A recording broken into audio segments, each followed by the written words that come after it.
Hey guys, welcome to today's Thirsty Thursday. Tony, Harry. so today we're going to be talking about a total hip replacement. One of the more common procedures, would you say? Yeah. Orthopedic conditions, someone has a really crummy hip, they tend to go in there and replace it. Pretty easy recovery for the most part. There are a couple of approaches, but we're going to be talking about one in particular called the posterior approach. That one is, would you say, more common or so? Yeah, that's definitely the more common one. I think Yeah. that's the kind of the standard one. Sometimes you see them do more the anterior one. I think we'll talk about that next week, but the posterior one is still the common one. So you get a nice little zipper here. You know, they do cut through the muscles, which is one of the disadvantages. You know, and they pretty much go in and, you know, so this is a hip joint. You know, they pretty much, you know, take all of this away, take the ball part, you know, off. They literally, I mean, they're carpenters when they're doing this. You know, they're sawing this off and they're filing and hammering and chiseling and all of that. Sometimes, you know, they can leave the socket part intact, but a lot of times they have to replace that as well. The surgery itself is actually pretty grueling, but afterwards people actually really tend to do well.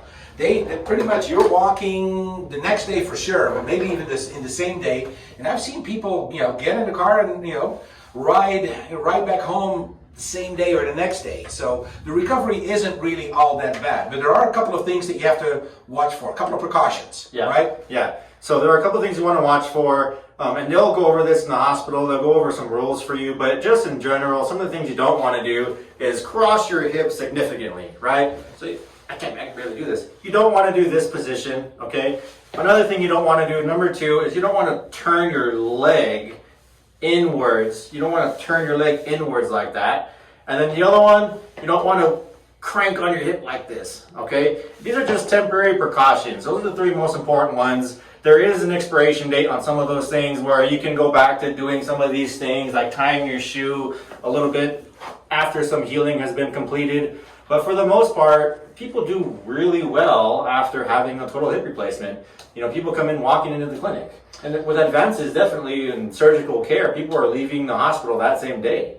Yes. And not nearly as painful as what we hear about total knees and what we see about total knees. Those are painful. Hips, they're probably a little painful the first week or so because it's a major surgery with all the hammering and chiseling.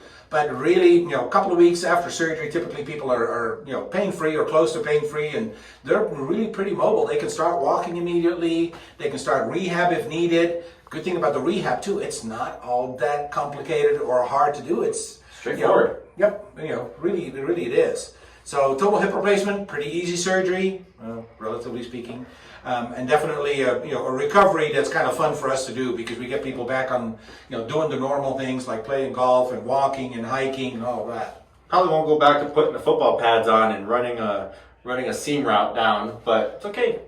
Unless you're Bo Jackson. Maybe. So, all right. Well, that's it for today. See you guys. See you next week.